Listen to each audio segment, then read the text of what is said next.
A camp beneath a rock shaped like a crouching sphinx in what is now KwaZulu-Natal, midday, the 22nd of January, 1879. A camp beneath a rock shaped like a crouching sphinx in what is now KwaZulu-Natal. Midday, the 22nd of January, 1879. British soldiers are eating lunch, tents up, wagons parked, no trench dug, no laager formed. It's a hot, ordinary afternoon. And then the horizon on three sides begins to move. 20,000 Zulu warriors coming over the ridge in a formation shaped like the horns of a bull. And within a few hours, a British column has been annihilated. Over 1,300 men dead, a queen's color lost in a river. The most advanced army on Earth handed its worst defeat in a century by a force armed largely with spears and cowhide shields. The man who sent them was Cetshwayo, king of the Zulu. And he had spent years trying to avoid that exact afternoon. That's the whole tragedy of this one. He wins the first battle more completely than anyone thought possible, and it destroys him. So let's start with what the Zulu kingdom actually was, because neither the British at the time nor the films since have been careful about it. It was a state, not a tribe, not a horde. A state, roughly 60 years old at the time of the war. Founded in the 1810s and 1820s by Shaka, out of a cluster of northern Nguni chiefdoms in a period of enormous upheaval. And its organizing genius was the Amabuto system, which is the thing you have to understand everything else. Young men from across the kingdom were enrolled by age group into regiments. They lived together, trained together, were named together. Which cuts straight across clan loyalty.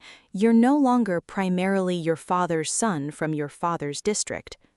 You were bound directly to the king.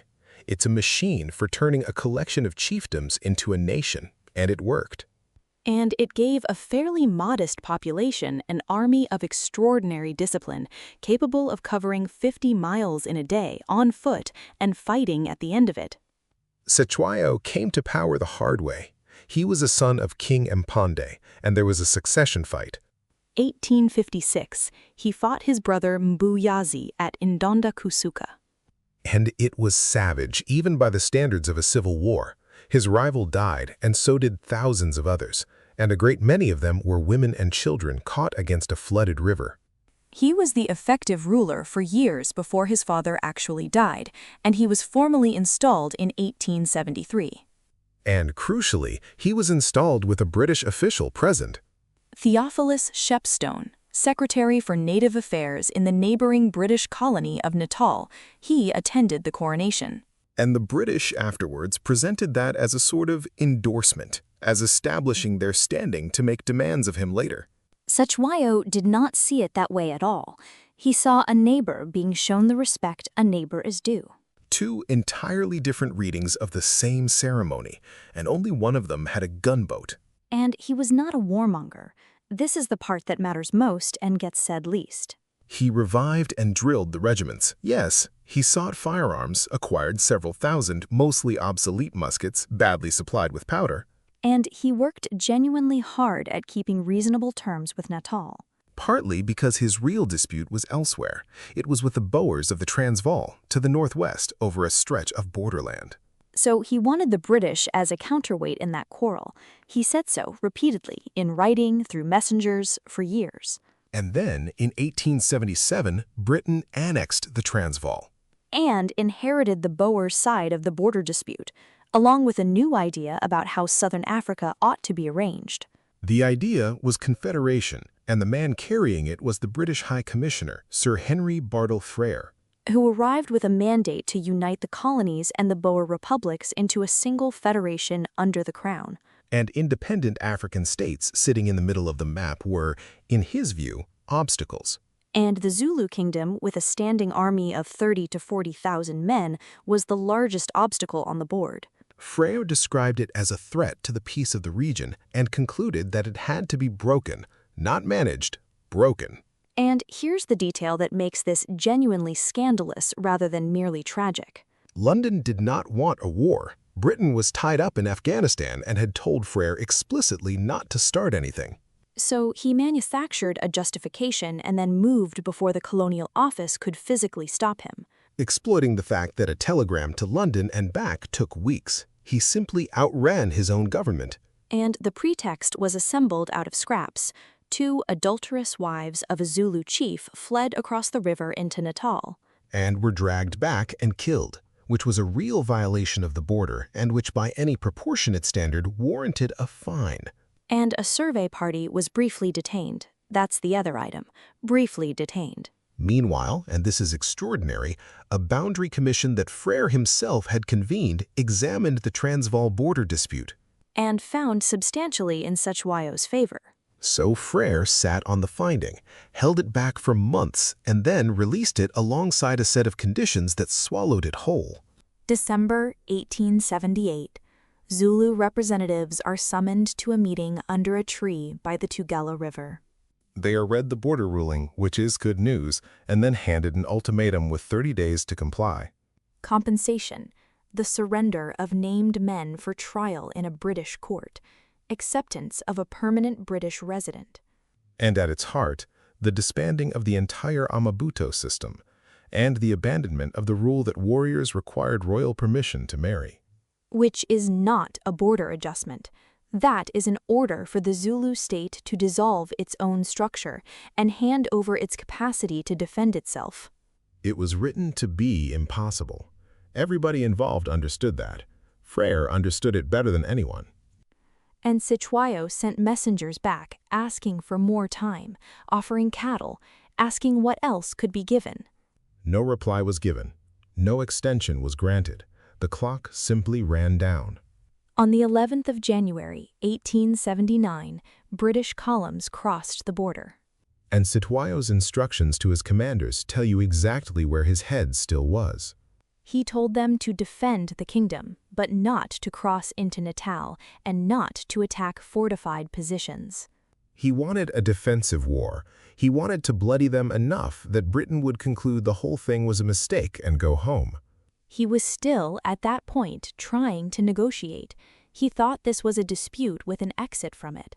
The Central Column, under Lord Chelmsford, crossed at Rorke's Drift and camped at the foot of a hill called Isandlwana. And Chelmsford did not entrench, did not lagger the wagons, and dispersed his force over a wide front. All in violation of standing advice for fighting in that region, which was written down and which he had read. Why? What's the explanation? Nothing in his experience of colonial warfare suggested an African army could seriously threaten a British camp in daylight. It simply wasn't a category he had. On the 22nd, he took roughly half the column out, chasing what he believed was the main Zulu force. It was a screen, a decoy. The actual army, around 20,000 men, had moved into a valley within striking distance without being detected at all. 20,000 men sitting silent in a fold of ground a few miles from a British camp, waiting for the right day to attack. They intended to attack the following day for ritual reasons, and a British patrol stumbled straight onto them by accident. And the regiments went into the attack unplanned, out of the valley, straight up. And they enveloped the camp in the classic formation. The chest goes in to pin the center, the horns sweep round both flanks. And British firepower was devastating, and for a time it held. The Martini Henry was a superb weapon. But the firing line was too extended. Ammunition resupply broke down at the critical moment, and once the flanks were turned, it became hand-to-hand. And in hand-to-hand fighting, the Zulu had every advantage. Around 1,300 of Chelmsford's men were killed. Very few were taken alive. And the Zulu lost perhaps 1,000 to 3,000 dead in a few hours. Paid by an army with no medical service, no ambulances, no surgeons, and no way to replace them. That evening, a detachment of about 4,000 who had missed the battle crossed into Natal against the king's explicit orders and attacked the mission station at Rorke's Drift. Held by around 150 men and repulsed after a night of fighting.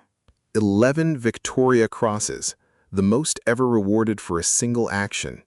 And the British press seized on it precisely because the empire desperately needed a story that was not Isandlwana. 150 men behind biscuit boxes is a much better newspaper than 1,300 men caught eating lunch. And that's the trap closing, because Cetshwayo understood immediately what he had done. There's an account of him saying a spear had been thrust into the belly of the nation and that there were not enough tears to mourn the dead. Victory did not end the war. Victory made ending the war impossible. No Victorian government could absorb a defeat like Isandlwana and then sit down and negotiate. The politics of it were unsurvivable. Reinforcements were dispatched from across the empire. And the second invasion in the spring was methodical. Columns moving slowly, entrenching every single night behind wagon loggers. And against prepared positions, the Zulu tactical system had no answer at all. None. Attacking into massed rifle fire and Gatling guns across open ground is not a battle, it's arithmetic. At Kambula and Gingindlovu, the army was bled to pieces, regiments of men who had grown up together, gone in the same morning. And Cetshwayo kept sending peace envoys throughout, every single one turned away or ignored. On the 4th of July, the British reached the royal homestead at Ulundi, Formed a single enormous hollow square in the open ground, and invited the attack. It lasted about half an hour, and then they burned Ulundi. Cetshwayo was hunted through the bush for 6 weeks, captured in August. Shipped to Cape Town, then to London, where something genuinely strange happened. He was received by Queen Victoria and became something of a celebrity, a dignified, impressive figure in Victorian drawing rooms. Photographed in a suit, written about admiringly by the same press that had called for his destruction 18 months earlier. Which tells you the war was never really about him. He was an obstacle on a map, and once the obstacle was cleared, he could be a guest. And Zululand was not annexed. That's the part people find surprising. It was carved into 13 chiefdoms under men chosen substantially for their rivalries with each other. Which produced exactly the civil war it was designed to invite. That was not an accident of policy. That was the policy. Cetshwayo was restored to part of his old territory in 1883 and was almost immediately attacked by a rival faction. He died in 1884, probably a heart attack, possibly poisoned. Nobody has ever established it. Zululand was annexed outright in 1887. And Bartle Frere, whose war this was from beginning to end, Censured by the government he had defied and never seriously punished. So the verdict on Cetshwayo is uncomfortable because he did almost everything a careful ruler could do. He sought allies, he honored borders, he restrained his own commanders, he sent envoys and asked for terms right up to the last week. And it made no difference whatsoever. Because his neighbor had already decided the outcome and only needed a document to justify it. When a stronger power hands you an ultimatum it knows you cannot accept, the war has already started. The paper is just the paperwork. This was History But Better podcast, episode 15.